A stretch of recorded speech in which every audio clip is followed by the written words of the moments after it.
Hello, my dear students.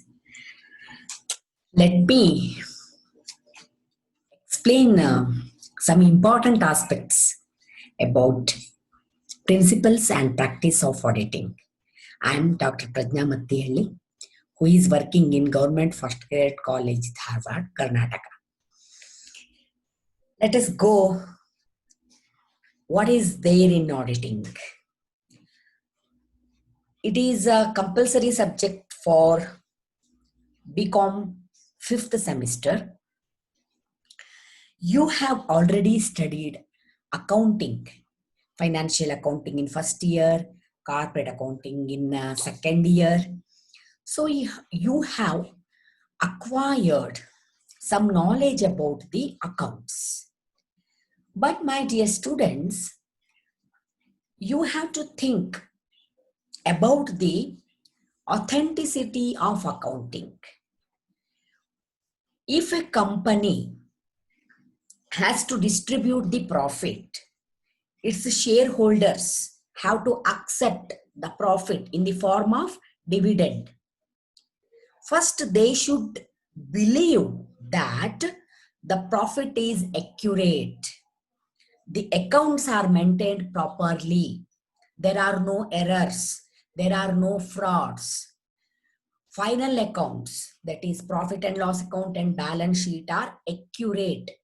They have prepared along with the principles of accounting. So where is the assurance? Who gives the assurance? Who says that I have verified the accounts, it's accurate, it's fair, it's correct? What is the guarantee for the profit? Therefore, there is a task which is called as auditing. Auditing means thorough and critical examination of all books of accounts and records of a business by an individual. We call him as auditor. Sometimes he may not be an individual. There may be a team, but they are all qualified people. Why they do it? With a view to find out the mathematical accuracy, that is arithmetical and fundamental or theoretical accuracy, whether it is correct or not, whether the calculation is right or wrong. And along with this, there will be verification of the accounts, and auditor gives the opinion in the form of report. After verification of the final accounts, he gives the report whether the profit is correct or wrong, whether the assets and liabilities are as per the book value or not. Is there any discrepancies? Is there any error or fraud detected? So it is called as auditor's report. To whom he gives? To the owners of the business. Who are the owners of the business? In case of a company, shareholders are the owners of the business. So my dear students, I hope by this time you have understood what is auditing. It is nothing but thorough and critical examination, verification of all the books and entries in the business. After verification, give the report. This is the total task of the auditor. Then, how this idea of auditing started? Is it a recent idea, or was there in olden times also? Yes, it was there in ancient time also. Originally speaking, audit, the word is derived from French, audir. You might have heard the word audio. What is this? Listen, isn't it? Listening is called as audio. So this is also the same word, audir. In Latin, it is a Latin word. In Latin, this word means to hear. The hearing means auditing. Why we call it as hearing? Because in olden days, there was nothing like in writing. Accountants used to read or tell orally the accounts, and the experts in accounts used to be the auditors. They used to hear it, and just by hearing itself they used to understand whether it is right or wrong, whether it is correct or not. They used to analyze the accounting process. They used to give the judgment whether the accounts are right or wrong just by hearing it. Therefore, they were the hearers, so auditors. Over the years, the meaning underwent considerable change. Now, as you know very well, audit has got many more aspects. It is no more just hearing. Institute of Chartered Accountants of India, you might have heard the word ICAI. This is the institution which conducts CA exams, Chartered Accountants exams. This is the institution which gives the degree, certificate of Chartered Accountants. The students or the persons who go through it, who pass the exams, will become the Chartered Accountants by taking the certificate from ICAI, Indian Institute of Chartered Accountants of India. This institute defines auditors, or the word auditing, the process. Auditing is a systematic and independent examination of data, statements, records, operations, and performances of an enterprise or business unit for a stated purpose. I hope you have understood. It's very simple definition wherein we remind that it is a systematic and independent examination. Examination of what? Examination of data, statements, records, operations, etc. of an enterprise. Enterprise means business unit. Therefore, now let us understand what it says. After knowing the definition, now let us understand what are the features, characteristics, how is auditing. So, as it is already mentioned, there is systematic, scientific, and critical. Critical means saying right or wrong, finding the mistakes, finding the errors. That is critical. Systematic, scientific, and critical examination. It is the first feature. What next? Thorough inspection, verifying whether it is true or not, looking into it with detailed verification is called as thorough examination, thorough inspection. Checking of vouchers and receipts. This is the second characteristic or second feature. Then comes examination of accounts prepared by others. See here, accounts are prepared by accountants. Audit is being undertaken by auditors. They are separate persons. Here, If you are verifying your own accounts, it is not audit, because we cannot find out our own mistakes. We need somebody else to verify our creations. Therefore, this is third feature, examination of accounts prepared by others. And fourth characteristics or fourth feature is physical verification of the assets and liabilities. So our balance sheet gives you the rosy picture about the assets and liabilities. But is it true? Is there the asset in real presence? We have to verify it. Where is your machine? Where is the land? Where is the building? Where are the plants? Auditor verifies them physically. So this is fourth feature of auditing. And then comes fifth one, made by an independent person. What is this?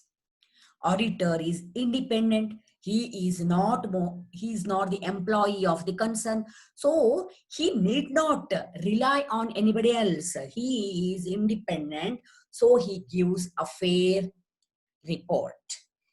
Impartial report is possible because he is an independent person. Then comes ascertaining the accuracy and authenticity of entries. I hope you know what are the entries. Debit entry, credit entry, for purchase entry, sales entry. Whether these entries are authentic, whether these entries are according to the rules or not, whether they are accurate or not, we have to verify. That is the work done by auditor. And next is determining errors and frauds. While doing the verification, we can find out the errors, mistakes, and also frauds. If there is any cheating, that can be detected. Reporting to owners of business after verification, after analyzing, after seeing the real picture, auditor gives the report to the owners, not to the managers, not to the directors. He gives the report to the owners, that is shareholders. And auditing covers cash and non-cash items also. Not only the cash transactions, but also the non-cash transactions come under the verification of audit. And let us understand the scope of auditing. That means which area does it cover? Which aspects come into the picture? That is scope of auditing. So analytical examination of books comes under the purview of auditing. Analytical, detailed verification, examination of books of accounts. Then second one is physical verification. As I have already told you, it should be verified physically.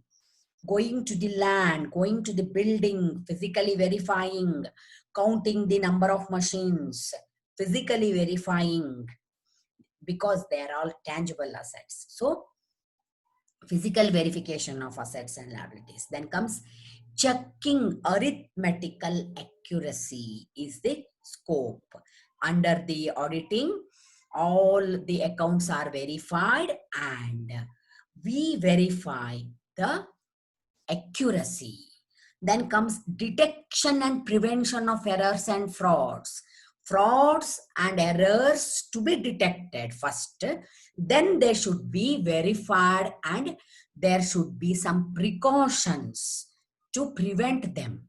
It is better to prevent than to cure, isn't it? So, verification of assets, liabilities, accounts, detailed examination leads to the detection of errors and frauds and also prevention of errors and frauds. Then comes reporting to management about the final accounts, whether they are true or not, whether profit and loss account is showing correct balance or not, whether trading and profit and loss account is showing exact entries or not, whether the balance sheet is showing exact, that is, whether the book value of the assets and liabilities are matching in the reality or not. Then comes extended to cover new topics of audit nowadays. Many more areas are being introduced now. Latest version of audit reveals many more aspects in the auditing compared to the earlier stage. So I hope by this time you have understood how good the audit is, how beneficiary it is, and how one business unit has to undergo the audit process. So let us understand the advantages of audit. Here, the advantages are being classified as advantages to the company, advantages to the business, advantages to the others. How it is advantageous to the company or enterprise or business unit, and how it is beneficiary for the owners of the business or shareholders. In case of partnership, partners, it is also see, always ownership and the business are separate. They are not one and the same. So here enterprise or the business unit is also going to be benefited. At the same time, even the proprietor, even the owner of the company or business, even the person who is undertaking the business, he himself is benefited. And to others means who are the authorities.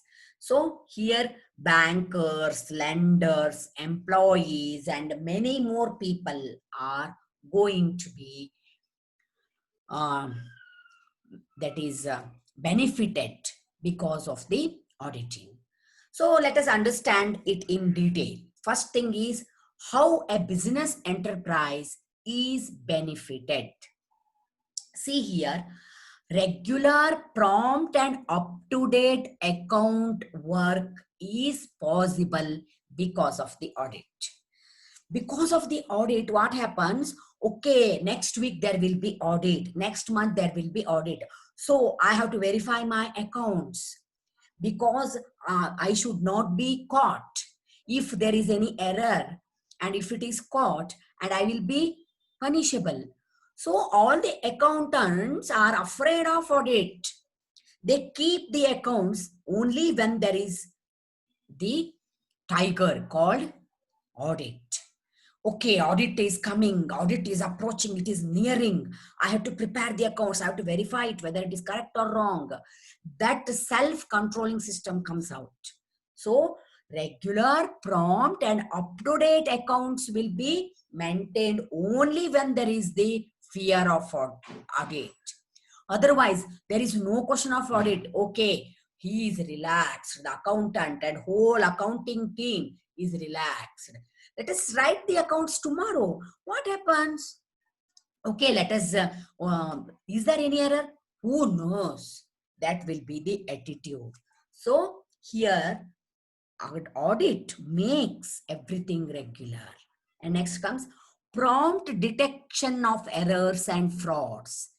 Only when it is verified, you can find out the errors, mistakes, and also the cheating, that is fraud. It is possible only when it is verified. When accounts are verified, only when there is audit. And then comes prevention. As I already told you, detecting, okay, it is fine. And sometimes we need prevention also. We need, if we are following wrong principles, auditor finds it out, he gives the suggestion and he gives the warning, and then in our next task we will rectify it. There will be less mistakes. There will be prevention of errors and frauds. It is possible only when there is audit. Then comes loans can be obtained easily. Why? Bankers, lenders, financial institutions, they rely audited accounts. They believe that audit means certification of correctness. Okay, audited accounts. Okay, fine. We can rely on it. We can believe it. So they believe and they give the loan. And liabilities can be easily determined. What type of liabilities? Tax liabilities, sales tax, income tax, wealth tax. All the tax liabilities can be determined easily because even the tax authorities believe the audited accounts. They rely on it. They believe that if audit is undertaken, then there will be authenticity. It helps for solution of disputes because audited accounts are the proof, evidences in the court of law. Therefore, disputes can be settled with the help of audited accounts. Easy computation of claims. Okay, there is a fire insurance claim. There is some insurance claims. Even the insurance authorities, they believe the audited accounts. In the same way, remedial measures for management. Management, when there is audit, when there is some corrections, when some suggestions are given, some objections are raised by the auditor, it can be rectified. It can be followed. So, remedial measures can be undertaken by the management. Better reputation and credit standing for the company. As I have already told you, if there is a periodical audit, so continuously audit is going on, therefore everyone believes that, okay, audit is going on means there is no question of error or fraud. Audit is one reliable source. Even the society believes it. Therefore, if there is regular audit, it shows that company is reliable and its reputation will be enhanced and there will be credit standing for the company. All the bankers believe the company. All the financiers believe the company that there are authentic and reliable data. This is the attitude. And now let us understand what more benefits are there. Accounts easily accepted in court of law. As I have already told you, even the court of law, even our legal system believes audited accounts. Professional advice from auditor is possible. Even along with the auditing work, auditor gives some suggestions. So that consultancy is also possible. Confidence to lenders, bankers, lenders, they believe audited accounts and their confidence raises, increases. Avoids fluctuations in final accounts. So only when there is the system called auditing, then we will be having error-free system of bookkeeping, error-free system of accounting. Therefore, our final accounts will be error-free. Aid for continuous solvency. When there is audit, all rectifications will be undertaken. Our accounting system will be up to date and there will be no question of negligence. If there is no audit, then there will be certainly negligence on the part of employees. They will not be working properly and it leads to the insolvency gradually. Negligency leads to the loss and insolvency. Therefore, audit gives you the certainty of solvency of the company. All these points which we have discussed till now were the advantages to the business, advantages to the enterprise, advantages to the company. Now let us understand what are the advantages to the owners of the business. Personally, how they are going to be benefited. That is, auditing assures no errors or frauds. If there is auditing, as I have already told you, it gives the belief. It makes us to believe that there are no errors or frauds. It enables valuation of goodwill in case of partnership firm. Because when auditing takes place, there will be assurance of the accounts, and we can believe that these are the values of the assets, these are the values of the profit, and we can calculate the goodwill easily because our accounts are updated. Correct valuation of shares is possible in case of companies. In case of joint stock company, valuation of shares will be possible only when there is audit. It protects the interest of members in case of cooperative system. If there is a cooperative society and audit takes place, then members can believe that their interest is protected because accounts are maintained properly. There is no question of fraud, and there is nothing like illegal, and we can believe the profit of the company. So as I have already told you, the points were regarding the advantages to the owners. We have understood advantages to the business, advantages to the owners. And what about the others? Who are these others? Reliable guide to bankers and lenders. As I have already told you, the bankers of financial institutions, they rely upon the audited accounts, and they believe that the audited accounts are accurate, and they believe it. Insurance companies can rely on accounts. They can settle the claims by seeing the audited accounts. Tax authorities, they can decide the liability of the company or the business, how much tax it has to pay, how much duties it has to pay, just by believing the accounts when it is audited. Employees feel protected because they say that, okay, our company is undergone to the auditing process, so there is no error, no fraud, so we are safe.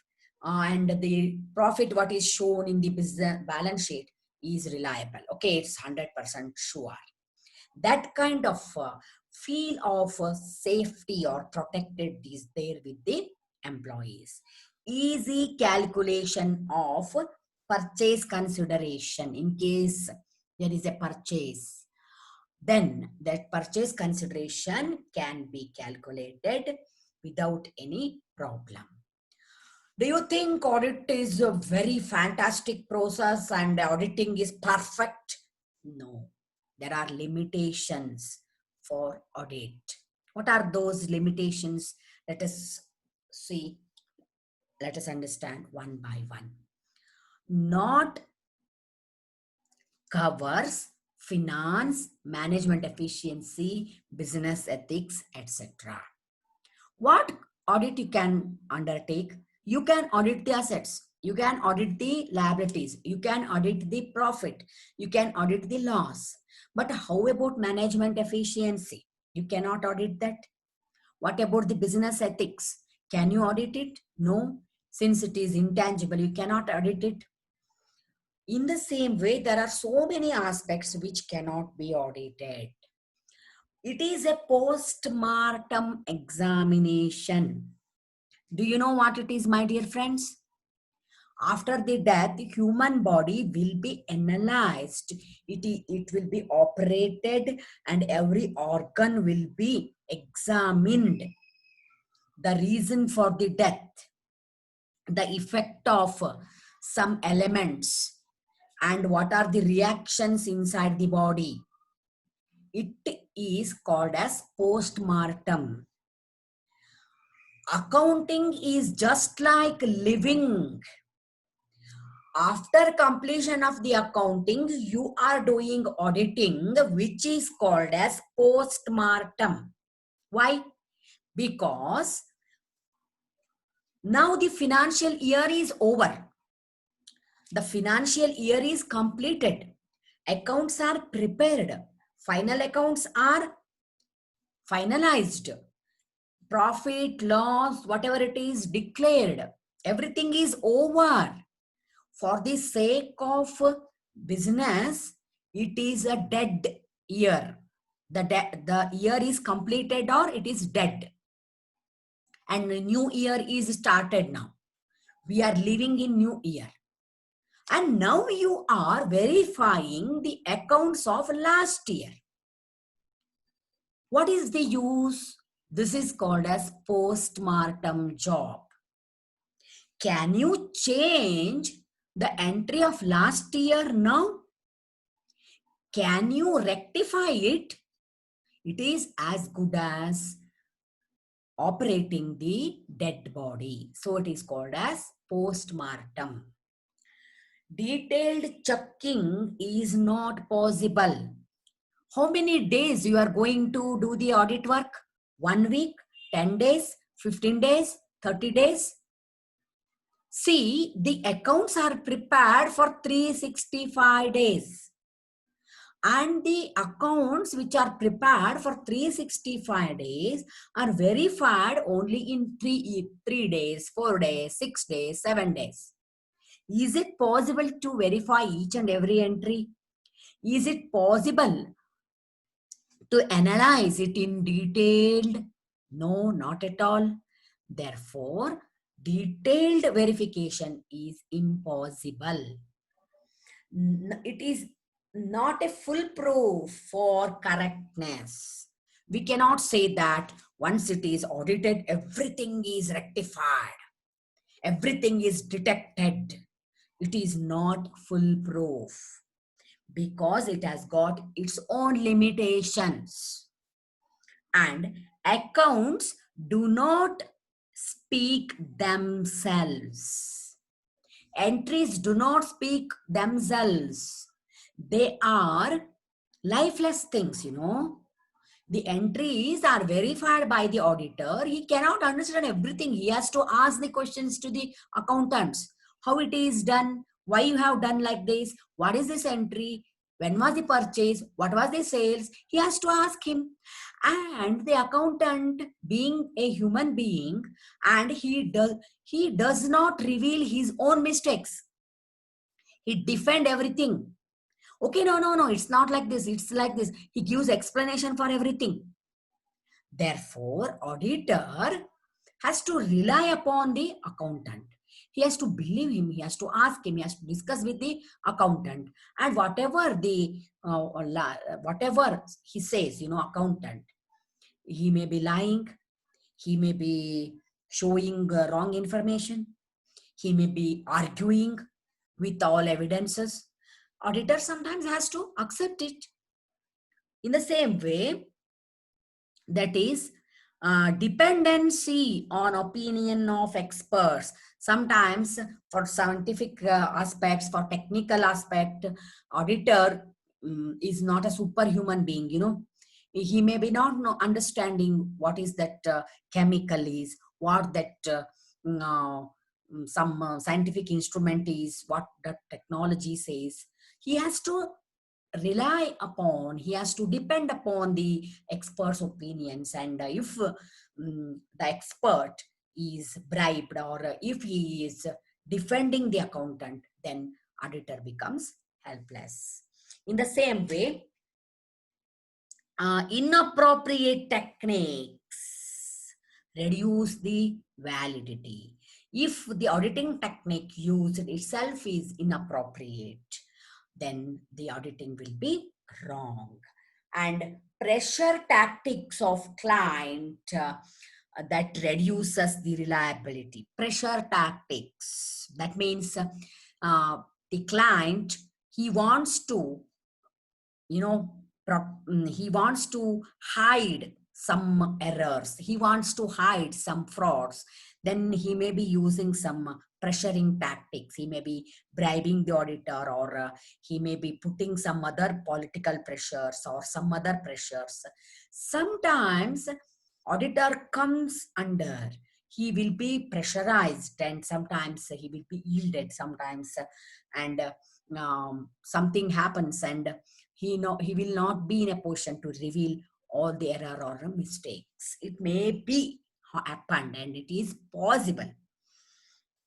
And lack of support of internal control fails to guide the fails to give results. So auditor depends upon the internal control system. What is that internal control system? Let us understand it in next chapters in detail. Just I will tell you the meaning of it. Every business unit will be having its own controlling system.